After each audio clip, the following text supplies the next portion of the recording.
calendar what days we're gonna do certain stuff. We're not supposed to do reactions until tomorrow, but I'm up tonight anyway, so we can watch one.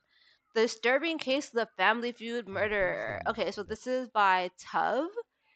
He does like kind of strange sort of content, mystery kind of stuff, kind of. He just talks about various things. I don't even know exactly how to describe his channel, but I watch him a lot.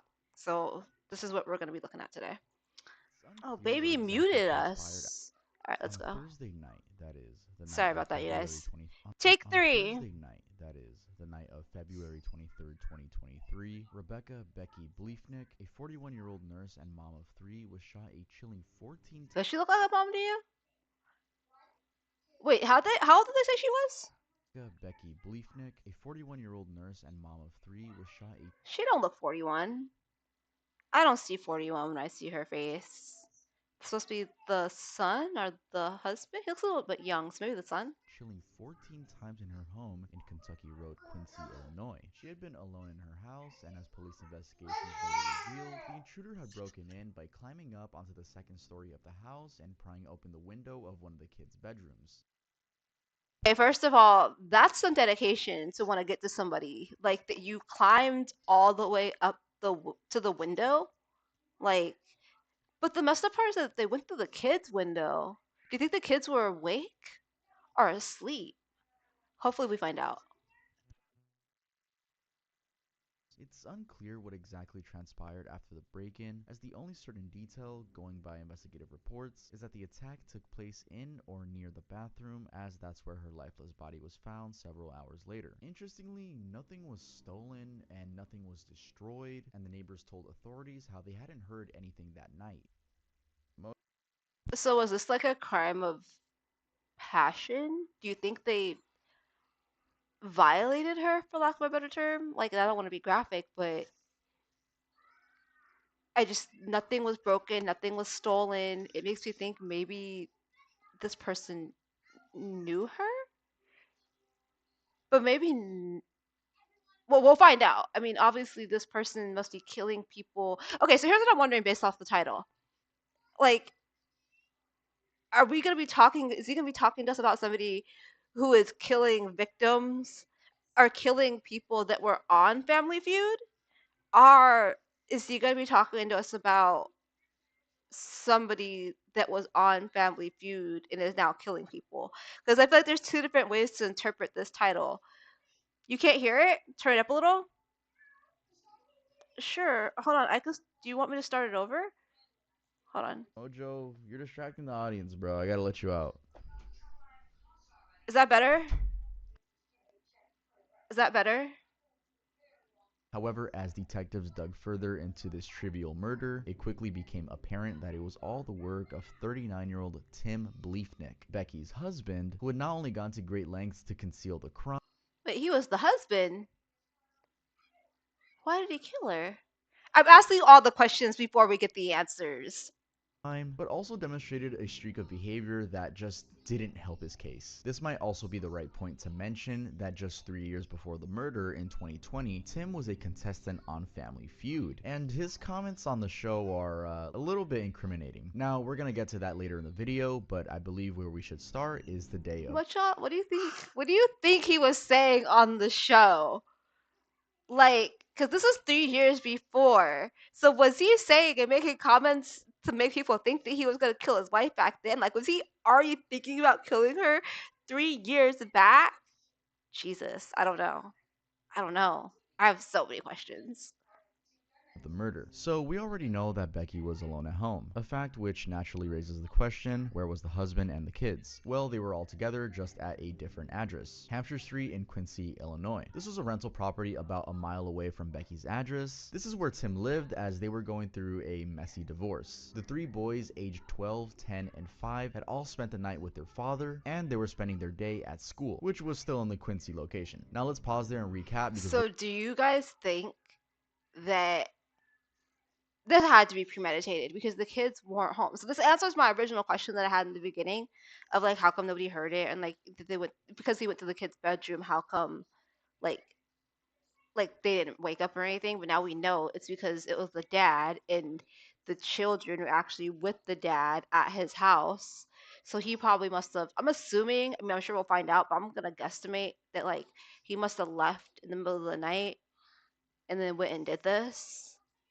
And then like you wouldn't have to have worry about having the kids as a witness, and maybe the kids could even double as an alibi, because as far as the kids know, you were home asleep when they went to bed, right? So, hmm. Cozy said he was just saying weird stuff, making edgy jokes.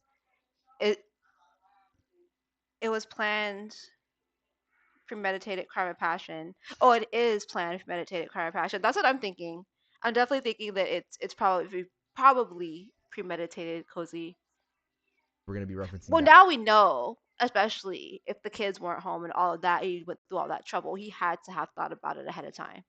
a lot later. So, in the middle of the night, an intruder breaks in. Becky tries to dial 911 but fails, and around 1:11 a.m., she is shot multiple times and left to die on the bathroom floor. Just a mile away, her husband Tim spends the night with their 3 children, who then go on to have a normal day at their school, St. Peter's School. Now, everything seemed just fine That up is just so sad that these kids. I know I'm stopping so much, but I'm gonna share my opinion, obviously. It's just so sad to me that how do you do that? How do you kill the other parent of your children that they know and love and grew up with? This isn't some deadbeat dad or deadbeat mom that they haven't seen in God knows since God knows when, and you just they randomly popped up and you offed them. That's not that. This is like somebody that's been there, a part of their lives, nurturing them, caring for them, all that. How do you just look them in the face after you killed their parent and not feel anything? Like, did he not feel anything? until 3 p.m. when Becky failed to pick up the kids from Because he said, yeah, the hatred is just so strong. It happens all the time. That is true. Crimes of passion are common. school. Apparently, that had raised concerns among family members. I'm gonna guess the school went ahead and called certain family members. And upon seeing that Wait, Becky wait, simply wait. just wasn't, I missed what I'm he gonna guess said. when Becky failed to pick up the kids from school. Apparently, that had raised concerns among family members. I'm gonna guess the school went ahead and called certain family members. And upon So I know I'm pausing again, but like, did he not think about this part? Because if you guys have a situation or you have a scheduling where this is a part of the regular thing, right? Where they go to school from dads and then mom picks them up and they probably spend time with mom. He didn't think about the fact that the school would wonder where she was. Well, he didn't like if he thought this far ahead, right? Where like he had the kids and all that. I'm wondering why he didn't m- make up some excuse or give the school some reason ahead of time for why she would be out. So then he wouldn't even have to worry about them calling and wondering where she was. Maybe he did think ahead, but I guess he didn't cover all his bases. Exactly, Cozy. He didn't think that far. On seeing that Becky simply just wasn't picking up, her father went to go physically check up on her at her house. And sadly, that's when he discovered her body laying on the bathroom floor. He immediately called 911, and shortly after, at around 3:32 p.m., officers were at the scene. Police Chief Adam Yates said it was rare to have such a thing happen in the rather small town, adding, "The Quincy community has not experienced a crime of this magnitude since early 2019. How long have I been muted, Cozy? Oh my god, how long have I been muted? How long have I been muted? Cozy. Oh my god, this is going so bad. Just the last rant. Jesus. Where were we? This whole thing? You been muted for the last rant. Oh my god, you guys. Fuck, I think I lost my train of thought. Family members. I'm gonna guess the school went ahead and called certain family members. And upon seeing that Becky simply just wasn't picking up, her father went to go physically. Oh no, okay, this is what I was saying. This is what I was saying. I just caught my train of thought right here. So no, what I was saying was that has to be so heartbreaking and so devastating. Like her dad is the one to find her body. So I was telling you guys, even I, as a single mom who lives alone, right, just me and Burrito, I know that the one that will come and knock on my door and break this door down if anything happened would be my dad. It would be him. He would be the one to come and find me. And I just cannot imagine in any way, shape, or form that happening. And that's got to be just the most heartbreaking experience. And I cannot imagine it. Like, and that was basically my rant. Dan said, I just got here and I thought you were on the phone. Jesus, no, no, I wasn't. I had accidentally muted myself. My bad. Okay, let's check keep up it on her rolling. at her house, and sadly, that's when he discovered her body laying on the bathroom floor. He immediately called 911, and shortly after, at around 3:32 p.m., officers were at the scene. Police Chief Adam Yates said it was rare to have such a thing happen in the rather small town, adding, "The Quincy community has not experienced a crime of this magnitude since early 2019. All death is tragic. The circumstances of Miss Bleefnick's murder are incomprehensible." The first phase of the investigation was trivial to say the least. They only had a shadowy figure as their lead. Actually, the first thing they physically found were 8 9mm shell casings and a shoe print. Well, it was actually a partial shoe print that was found near the window where they broke in from. These were, of course, Okay, again, remember what I was saying about like, wait, I'm not muted again, am I? Okay, no, I'm not. This is what I was saying about like this man thought ahead. Hold on, you guys. I tried. He did think ahead, but again, what I was saying earlier about him not checking all his boxes. How do you just leave a whole shoe print? How do you just leave a whole shoe print? Like, I get that it can happen, but like, you know, okay, this is gonna sound so stupid. But have you guys seen Dexter? And you know, like when he does stuff and he wraps himself all up in all that plastic and like he puts the stuff on the bottom of his shoes and he like, you know, like he makes sure that he leaves nothing up behind. This is not premeditated fully at all. I know I keep saying that, it probably just sounds so redundant, but like, if you're gonna take the time to kill your wife, just do it right. Do it right. Don't do anything half-assed. That's what my mom would say, okay?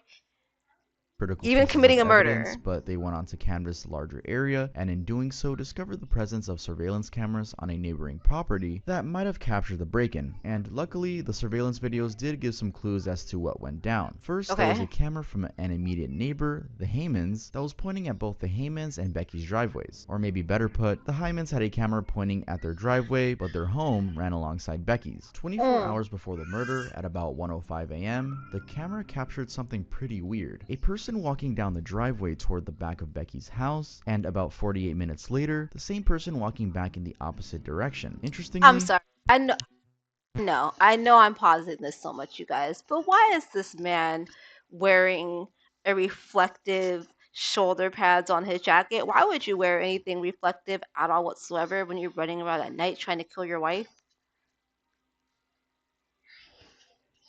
Does that make sense to you? Or does it make sense to me? Like, I don't want to paint this man as stupid, but like, dumb criminals. Literally, dumb criminals. the same camera had captured a similar incident on Valentine's Day about a week earlier. It showed a person riding a bike towards Becky's house. Cozy said this guy wasn't professional. He was just a hateful spouse. It usually happens when the woman is going to divorce him, cripple him, and take the kids. Do you think that's what it was? Cozy, you might be onto something. You might be onto something there. Right before the murder, and again riding away from the house. It wasn't long before investigators pieced together that this was the same person, and this was mostly because every time the Hyman's residence CCTV captured the person on Becky's property, the other camera would capture the person on a bike riding down the road just a few minutes before. Now, all this was good evidence, but as I mentioned before, it was only leading to a shadowy figure on a camera. The CCTV footage was just too bad in quality to actually tell who it was. The only new detail that could help in finding the suspect, and that investigators added to their arsenal, was that the bike did not have reflectors on it. This little piece of information would later turn out to be very important. So given the evidence so far, with nothing even remotely pointing to Tim, how did the investigation end up using him as a point of interest? Well, that was thanks to Becky's sister, Sarah Riley. Apparently, as investigators spoke with her, she revealed to them that the couple had a combative history, a detail which was important enough to shift the direction of the case. It also probably helped that the bike, the one without the reflectors in its wheels, was found a few days later. Can we get a little bit more context around combative history? Because, like, I feel like that can be taken so many different ways. Like, did they just have like regular arguments? Was it abuse in some form? Was it DV? Was it financial? Was it co- emotional manipulation. Like there's so that's such a odd spectrum that can be like taken with that term that he just used and that he just said. Excuse my lack of eloquence with how I'm speaking right now, but it is late, fucking 10:59 at night. I just, yeah, you get my point. Cody said he was stupid and the kids are out of luck now because now dad's looked up and mom's gone. Exactly. And he said exactly what I think it was. It's pretty vague. Right? Abandoned just a few Vague. blocks from Tim's Hampshire Street address. So, armed with those two angles, the sister's testimony, and the bike's location, investigators decided to What was the sister's testimony, Tub? Tub. What was the sister's testimony? Like that it had this such a big impact. It had to be something negative. He's just not giving us that detail. Maybe he'll give it to us later, but right now in the first 5 minutes he's not. execute a search warrant on Tim's house. This was on March 1st, 2023, and it's when it became pretty clear that he was the one who killed Becky. How so? Oh, that was Tim! Yo, remember in the beginning when I was like, he looks kind of young and fresh faced. Like, I don't, maybe he's the son. I mean, she's 40, right? She could have a like. This is the husband. This is Tim. This is a what's oh you guys, what's the killer? The big killer. Um um. Come on. The guy that everybody thought was handsome and good looking, and he was like everybody's neighbor and like Mr. Nice Guy, but he was literally killing people and like he had him. Dahmer. Is that what I'm thinking? Am I thinking of Jeffrey Dahmer? This is a Dahmer right here. He don't look like a killer. If this is the husband, which I feel like it is, like why are they showing us this picture and talking about him in this way if this isn't the husband? They didn't say son. Straight Dahmer. Dahmer was the gay slayer. Oh my god, okay, wrong guy. Oh wait, yeah. Yeah. You did good good okay, Bundy. There we go. Cozy in the chat, saving Coco from her own stupidity. Like when you watch so much crime stuff, it's easy to like, it just starts to get off. And also maybe I just don't know my facts. Let's just be honest. I'm not gonna play like I know everything, okay? I'm not Miss Know It All. Y'all can teach me. I can learn it. Learn it. Yeah, I said it.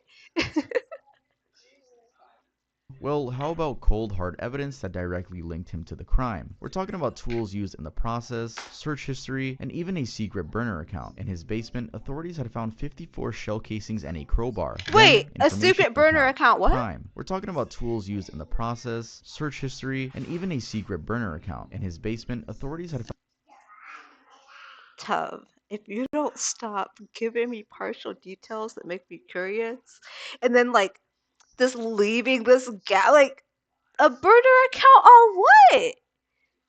They said they found tools, they found other stuff. A burner account on what?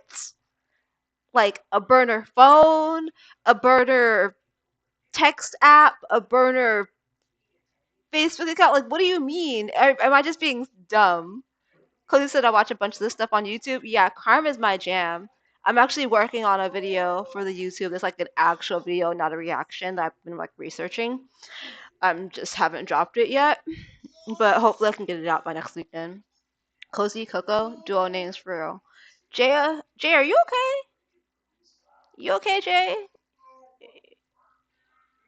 Cozy Coco, duo names. I mean, yeah, have fun. Have fun with shell it. casings and a crowbar. Then, information downloaded from his phone and computer also proved to be damning. He, for instance, had made over 200 online searches on a specific license plate and VIN number. These were found to have been details belonging to the vehicle that a man that Becky was now dating, well, that was his vehicle. And it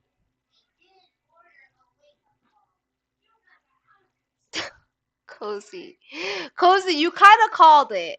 You kind of call it because, like, okay, they didn't outright say she was gonna take the kids and all that and leave them and divorce them, but if they had separated, they're married, they were married, and then they separated, right? And now the husband lives here a mile away and she lives there, and she's got a new man. And he's stalking the license plate. Like, Cozy, you called it. You definitely called it. Hats off to Cozy. It doesn't stop there because those searches were made on Tim's computer on Valentine's Day, right after the camera Cozy said, "Look like a guilty doggy to me." Exact right.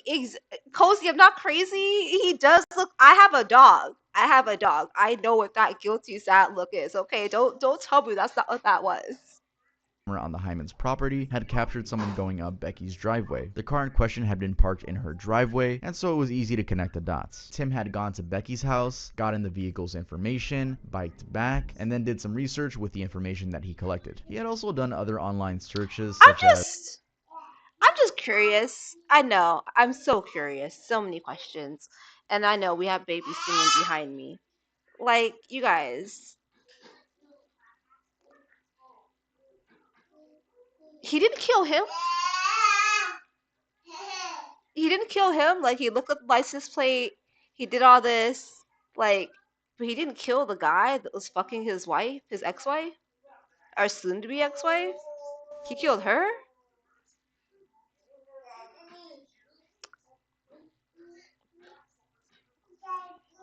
how to make a homemade pistol silencer, how to open my door with a crowbar, and how to clean gunpowder off your hands. And like I said, he also had a burner account. Investigators found that he had a fake Facebook profile going by Just John you guys.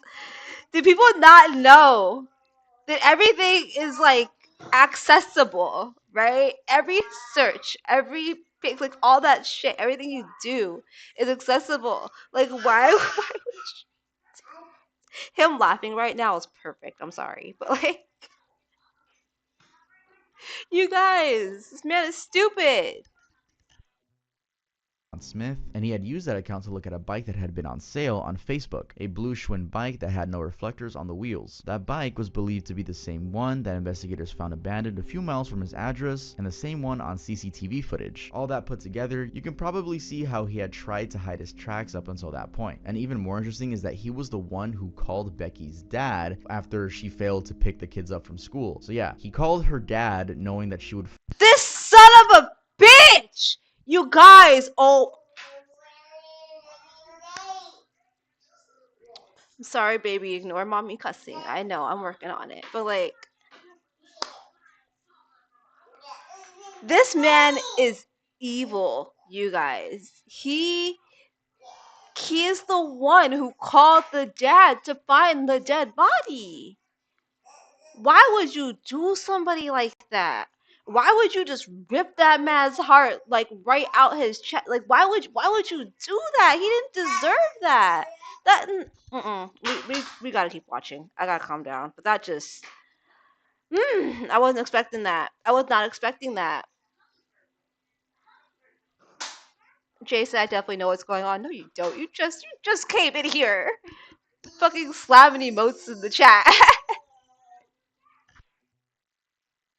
find her lifeless body. Now, so far in this case, one detail that I think carries quite some weight and that you should pay attention to is how Sarah described the couple as having a combative history. I'm gonna get into Fucking butt!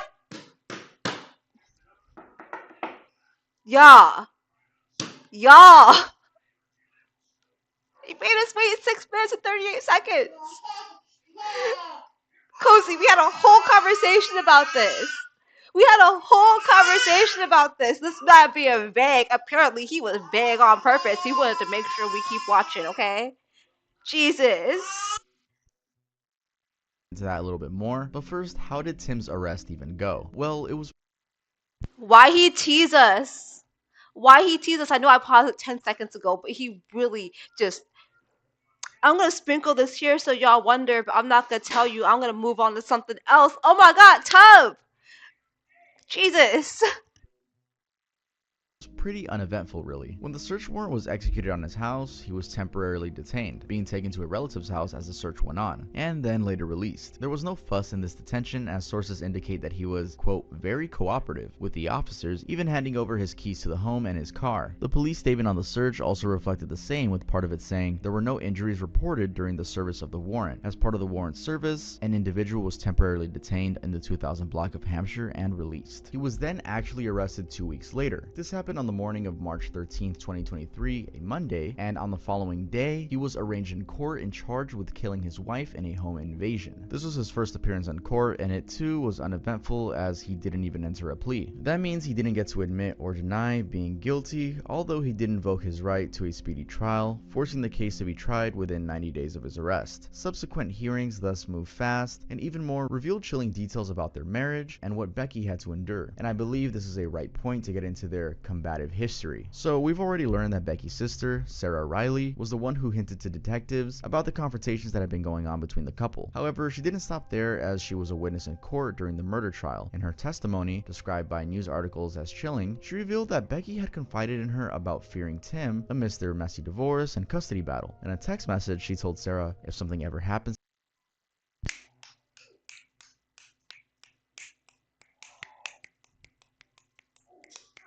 I'm snapping for cozy. Snaps for cozy. Sorry, I used to be a poetry girl, okay? I actually did poetry slams. So, cozy. Cozy. It's like you saw the video already, alright? You were right again. You said the custody battle, leaving him, divorcing him, another man, all that.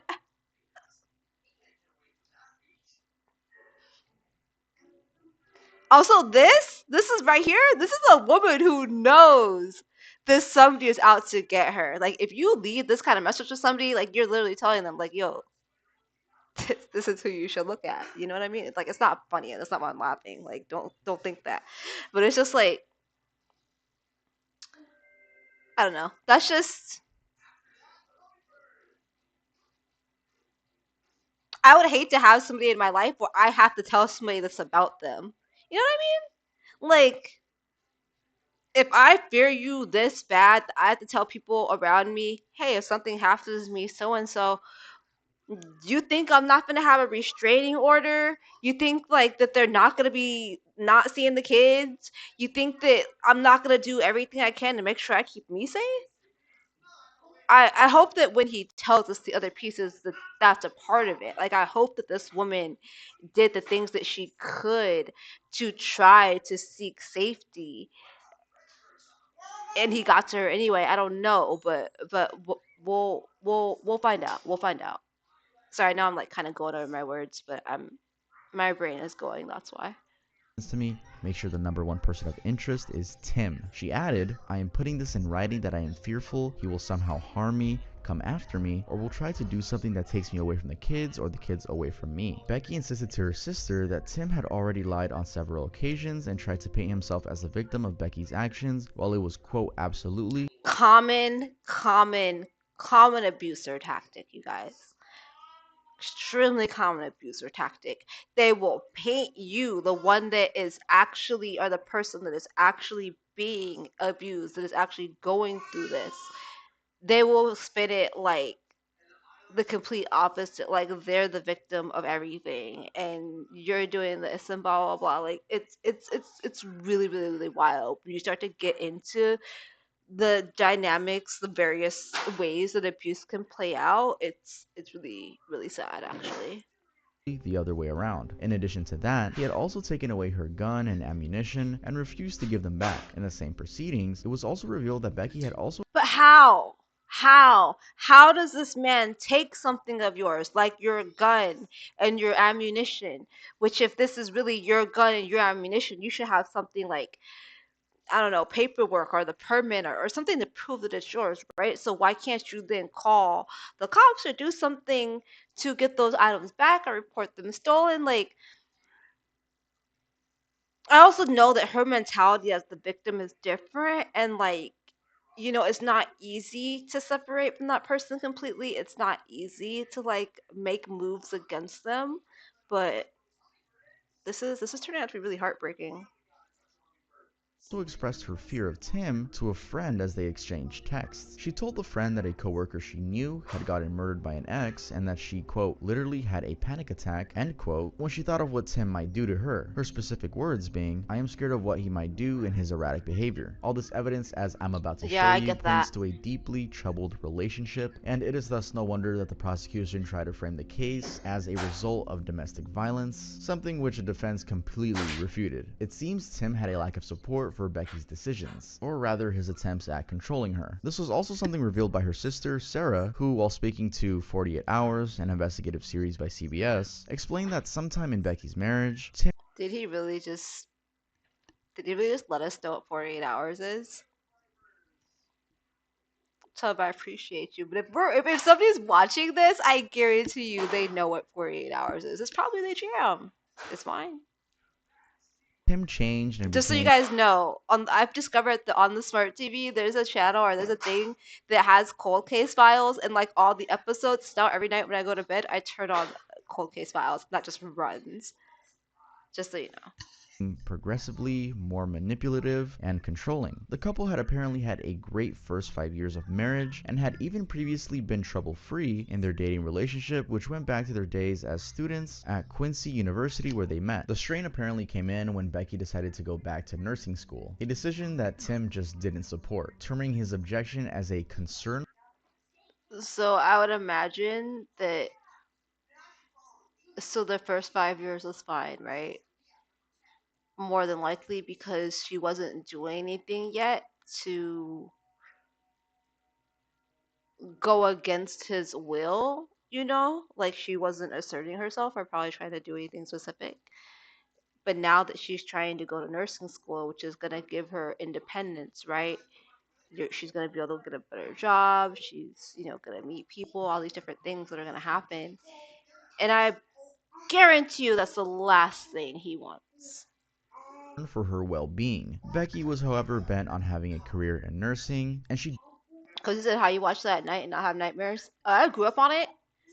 My mom and my dad, like if I go to my dad's house right now, there's gonna be cold case files or 48 hours, something like that on the TV, and my mom's the exact same way.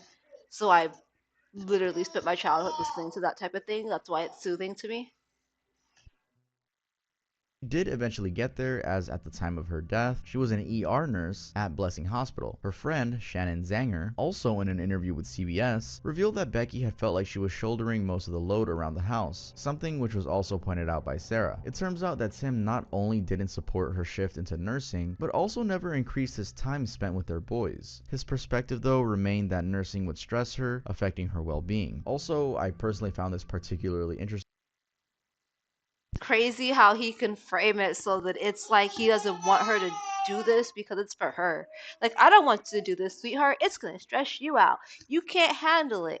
Blah blah blah blah blah. Like, no, she can. You just don't want her to. Or him or whoever the partner is that's doing the thing, you know? But it was actually Tim who filed for the divorce. The filing took place in February of 2021, and according to Cozy said I binge watch serial killer videos on YouTube at night and I have dreams MSC chasing me. For real, that's horrible. Cozy. I mean, I did watch one time that did give me a nightmare shortly after I had baby, but I think that's because, like, all the hormonal stuff that women go through and all that. I'm pretty sure that's what it was. him, the reason was that Becky, since taking on nursing, was struggling with patience and stress a lot, particularly on things concerning the kids. He described this as a shift in her personality that created conflict between them. However, that version of events was refuted by Sarah, who explained that Tim was struggling with control and that was also his reason for wanting to leave. Clearly, there was contention as to what triggered the divorce, but what is sure is that the marriage wasn't going good. For instance, the court documents revealed that they had been fighting over everything and anything. They didn't agree when it came to money, their marital home, which Becky lived in at the time, and the custody of the kids. In fact, just a few months leading to the divorce, they both had filed restraining orders on each other. First, it Just know sometimes couples, and maybe some of y'all have been in a relationship like that. I don't know. I know a lot of my audience is younger, but I'm trying to build a more mature audience. But you ever reached that point in a relationship where like it can get like that sometimes. Like not for everybody, but I'm sure there are couples that are like that where everything they do annoys you, everything that you do annoys them. The way you breathe is a problem. The way you talk is a problem. like everything that you're going to talk about is going to turn into an argument or an issue or a, it becomes this like constant like walking on eggshells dynamic, and I don't know if it's necessarily always just for one party or for both that feel that, but it's very very tense and it's extremely uncomfortable. It was Tim who filed for an order of protection against Becky, citing that she stalked and harassed him. In the filing, he also brought up an incident where he claimed she had become combative at a parent-teacher night following a disagreement. He had a cell phone video as proof. The judge, however, never granted the order. Then, Becky filed her own order of protection against Tim. She petitioned the court by alleging that Tim had, quote, entered her residence without permission, end quote. She also brought up an argument that Tim had, on several occasions, lied about their interactions. Still, the court denied the order, but the judge ultimately ordered that the two stay away from each other's houses unless they were exchanging the kids. That was also the point when the judge ordered Tim to return Becky's firearm and ammunition. And going back to Becky's version of events, there was a lot of strange behavior by Tim that was revealed in her conversations to other people. For instance, there was a text to one friend saying, "He has screamed in my face, he shoved me in front of the kids, and has thrown things across the room." And then a text to a different friend saying, That's what I'm probably one of the pieces that I'm most surprised at is if this is all out and being talked about during the case, where they're trying to the custody case. How did he end up even being able to get visitation and see the kids if this was knowledge, like if the courts knew this, if this was brought up, all the abuse and other things that went on? I'm just surprised that he would have been able to see the kids, unless maybe she didn't push that. I mean, excuse me, maybe she didn't push against that.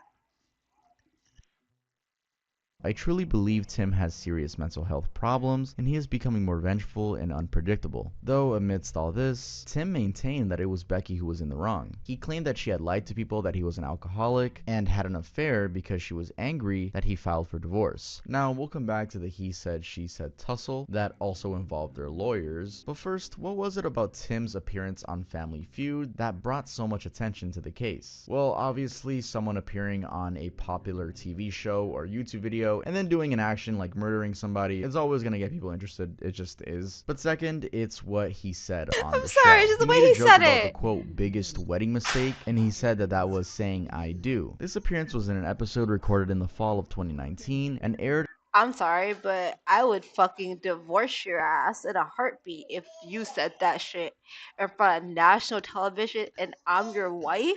You gonna disrespect me and the whole marriage in front of the entire country? Like, girl, you should have saw where he was coming from back then. Cause he said, I don't get how mad could someone get that you'll throw your life away. Even if you got away with it, it would eat at him every day. Yeah, like not just your whole life, but your soul. Like that, like you're saying, he's not gonna be able to fucking sleep at night. He's not gonna be able to just function like a normal person. That's gonna be on him. That's gonna live in him. He's gonna know he did that. And if he doesn't feel that, then he deserves to be behind bars and never come out. To be honest, that's my opinion. In the spring of 2020 on ABC. What's the biggest mistake you made at your wedding? Honey, I love you, but said I do. This man had the audacity to say, "Honey, I love you," and then like throw some shade like that. Like what? What?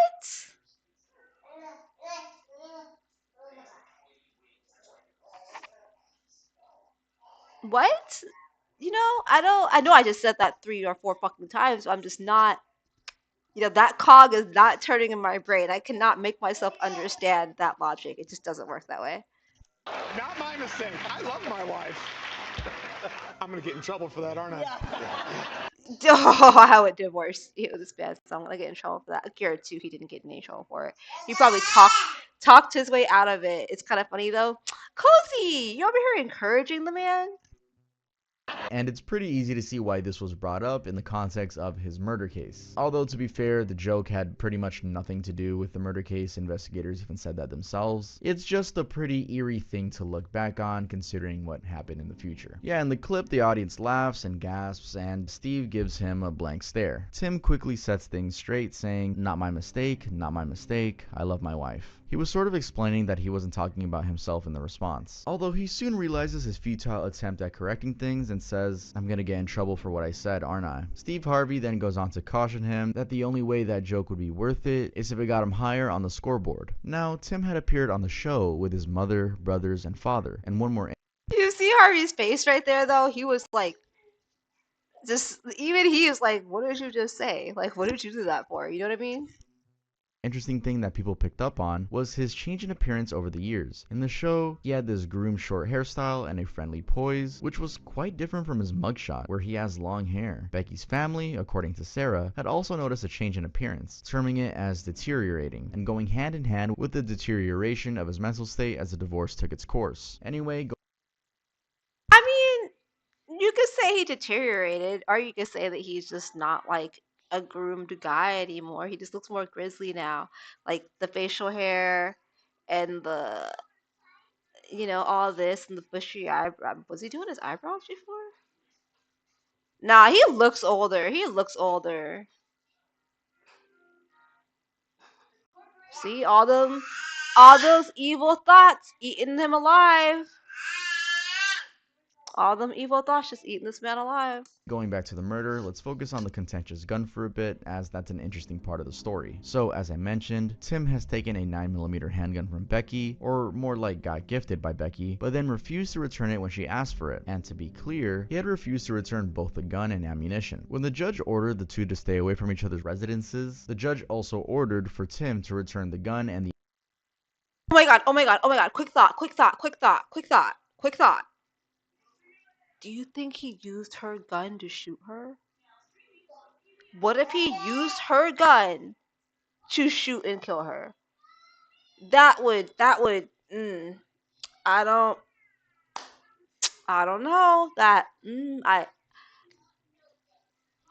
hope not. I really, really hope not. Like, I hope not. I hope not. I don't want that to be the case. I don't want that to be the case. That would be so fucked.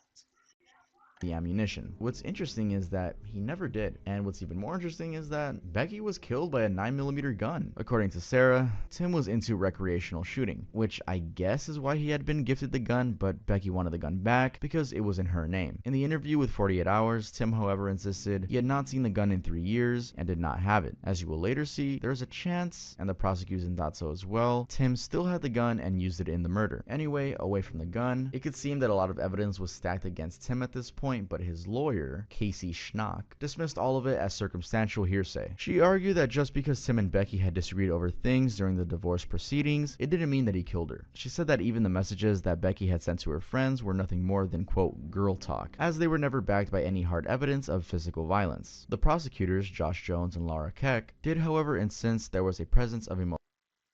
I'm sorry, you guys, but how is texting somebody and telling them that if something happens to me, this is who did it? Girl talk. That's not girl talk. That's a warning. That's letting somebody know your life could be taken. That's not. I mean, I get it's the lawyer's job, right? This is what they're supposed to do. It's just, ugh. I don't think I could ever be a lawyer. The thought of getting a criminal off is just not appealing to me.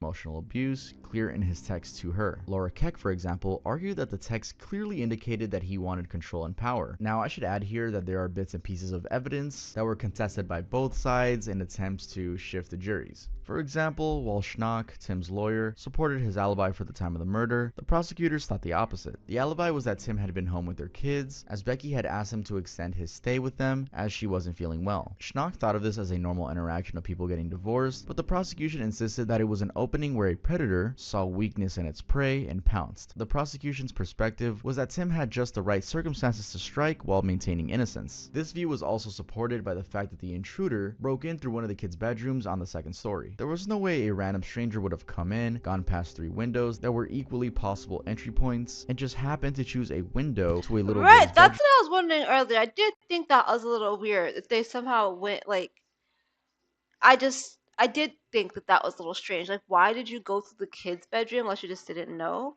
But usually there is more than one window on each floor, so you probably would have just went through the first floor window. But then if you went to the second floor, how did you know that's where the other rooms were? You know what I mean?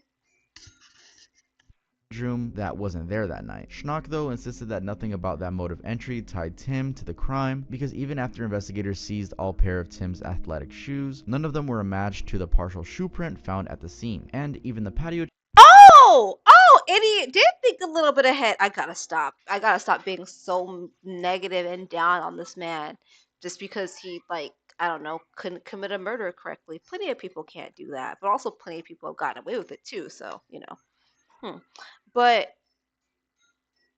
I guess he did something right. He got rid of the shoes. But wait a minute. Wait a minute. Wait a minute. Wait a minute. Wait a minute. Wait a minute. Didn't he say at the beginning of the video that was one of the pieces of evidence that they used to identify him? If they never found the shoes, how did they identify the shoe print to him? Maybe I misheard that part. I'm not gonna roll back all the way back to the beginning of the video to find out, but I'm just gonna assume I misheard that.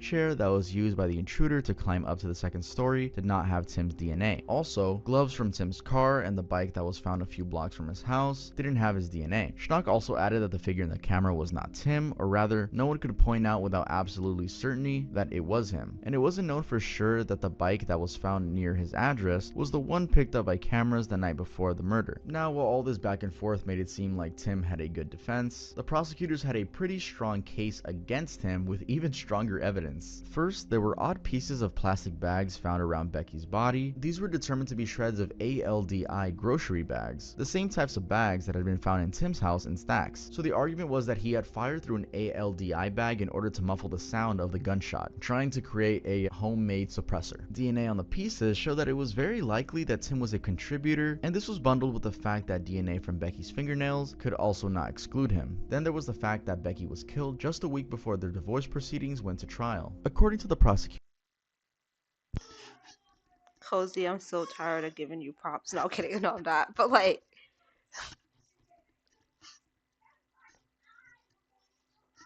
you already know what I'm gonna say. I don't have to say it. You already know what I'm gonna say.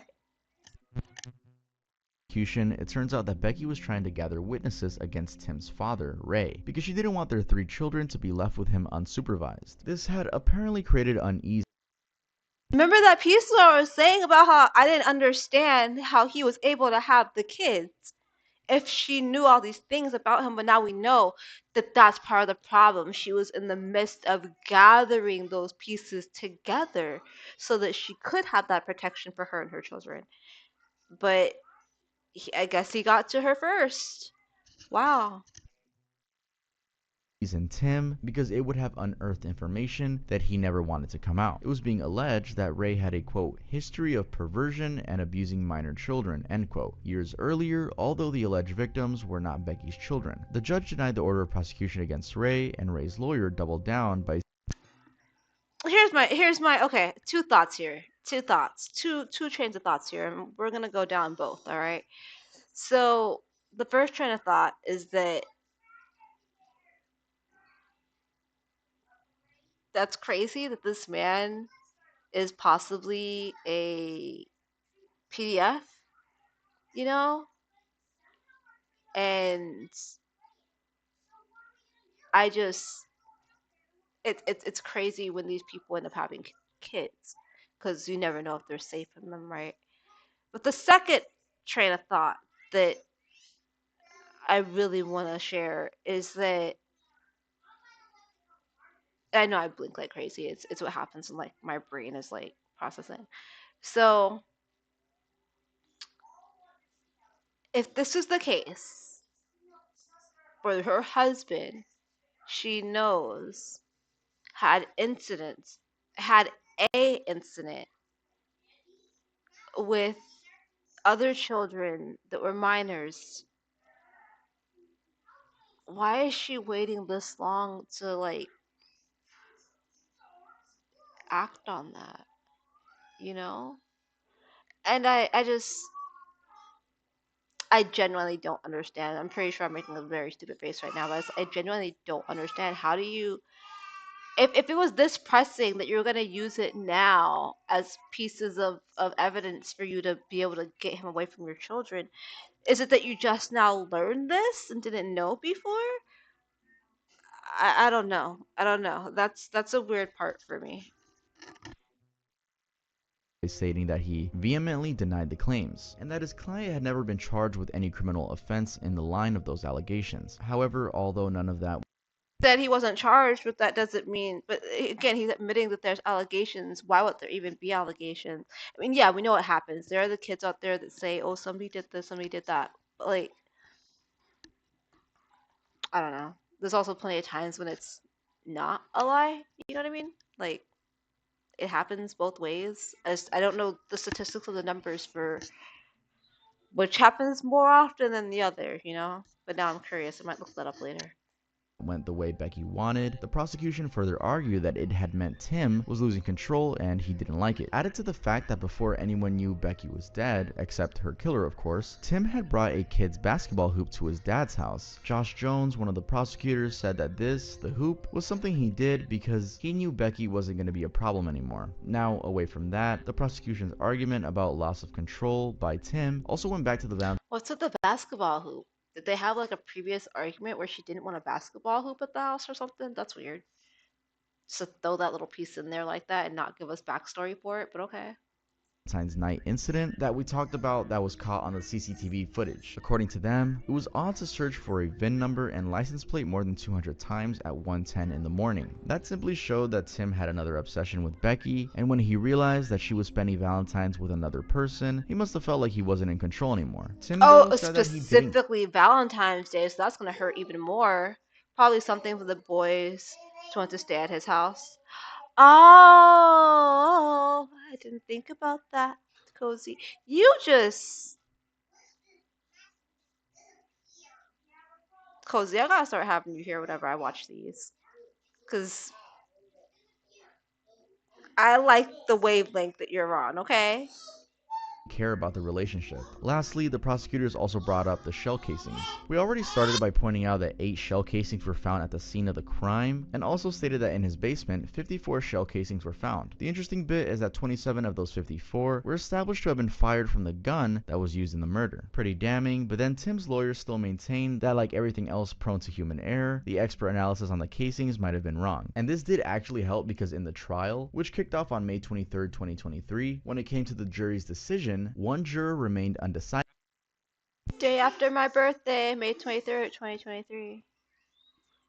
However, 4 hours later, after further deliberations, the decision was reached that Tim was guilty of first-degree murder. Now, the 48 Hours documentary that I've been talking about actually interviewed Tim after the conviction. This was as he was awaiting his sentencing. What did he have to say for himself? Well, he couldn't believe the position he was in. For instance, he said, "It's felt like I'm watching somebody else's life from the outside. Like, it can't be me. But the only thing I can do right now is what we're doing." And what exactly were they doing? Well, filing an appeal. This was the last hope for him to acquit himself. His lawyer Schnock said that she was disappointed but not surprised by Judge Robert Adrian's decision. She explained, "The judge didn't do anything that I wasn't expecting him to do." Jones, one of the defense attorneys, didn't let up though. She insisted that in her 22 years of experience, she had never seen such a premeditated and thought out murder. He said that Tim had researched the murder, planned it, I swear to God, I'm gonna puke.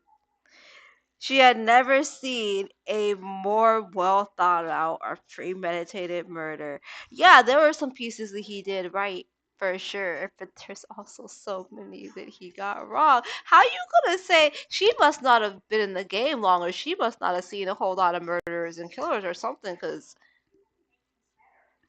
this man was not upper echelon of like murderers hierarchy, for lack of a better term. it and shot his wife 14 times, a crime that would be deserving of life in prison. So, Tim got sentenced to 3 natural life sentences merged into one. That means he would spend the rest of his life in prison without the possibility of parole. Also, while the judge refused a petition by the media to unseal the case documents, it's pretty clear from the impact statements how Becky's family viewed Tim. Sarah, for example, reminded him that his crime would forever impact the future of his children who were already suffering. She told him that he probably should have googled childhood PTSD amidst his other internet searches of homemade silencers and VIN numbers. Sarah's message to the world was also pretty clear. If someone reaches out stating they're in danger, make an active effort to make sure they're safe. Now, following Tim's arrest, the 3 children were placed in custody of Becky's parents. Sarah then went on to open a GoFundMe page to help cater for funeral expenses, as well as future expenses of the boys. Another goal of the fundraiser was to establish a scholarship fund under Becky's name, with that maybe being a way to emphasize her generosity and compassion, both part of the attributes mentioned about her on the fundraiser page. Anyway, as of making this video, the GoFundMe was at $125,000, with the goal of $250,000. That GoFundMe page also helped identify where Tim is at now, post-sentencing. As in the updates, it states that he had been transferred from Adams County Jail to Graham Correctional in Hillsborough, Illinois, where he would serve his sentence. For the first 30 days, he would not be allowed I almost had a mini panic attack because there's a Hillsborough like right next to me, but I'm in Oregon, so I was like, when he said Hillsborough, woo, fear, fear. to make calls, receive messages, or even have visitors. The page also states that as Because it sounded pretty sloppy, honestly. She had to be new, right? Otherwise, why would you think that this was a tip-top murderer? He's no, no. of August 23rd, 2023, the 2 families were, quote, still embroiled in legal processes and battles for the security and best interests of Becky's sons. Overall, this remains one of the saddest murder cases involving a married couple, not only due to its gruesome nature of execution, but also the kind of trail it left behind. Becky's family statements after the ruling and Becky's obituary particularly speak on that last part. Part of the statement talks about how the boys, aged 12, 10, and 5 years old, were robbed of a loving, devoted mother. And The saddest part to me in this whole thing is obviously the kids, right? Like you said in the very beginning, Cozy. Now these kids have a dead mom and a dad who's in prison for life. And it's so sad because I feel like they're so young that, like for instance, the 5-year-old, it's gonna be different because he's gonna grow up and like he's younger and he's not gonna have as strong as memories of mom and dad, right? But the older ones, the 10-year-old, the 12-year-old, they knew dad. They grew up with dad. They grew up with mom. Like, I feel like it might be hard, that separation between like, oh, I'm never gonna visit dad in prison because he did this, and then that part of you that's like, well, yeah, he did this, but he's still my father. You know what I mean? Like, just the fact that they even have to grapple with that and go through that is so fucked up. would have to face life Because he said, oh, you in Oregon? I lived in Eugene for a year. Yeah, everybody knows him in Oregon. Because he said he's all they got now. Exactly. That's and Springfield for a few months, racist. Yeah, there's a lot of areas in Oregon that are racist. Even Portland itself kind of has its moments, to be honest.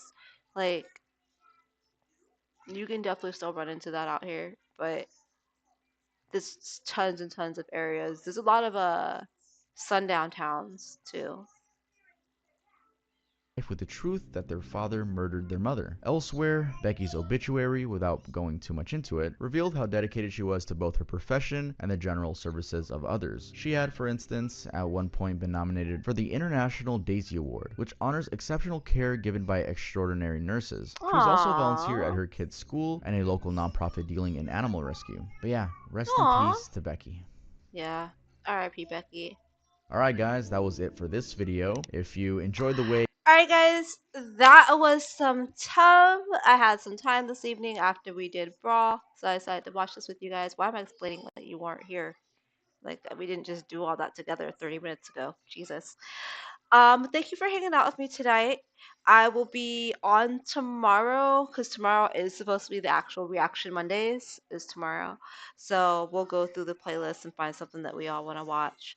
Thanks for hanging out with me this evening. As always, stay happy, stay healthy, stay hydrated, happy gaming, and I'll see you in the next video. Bye.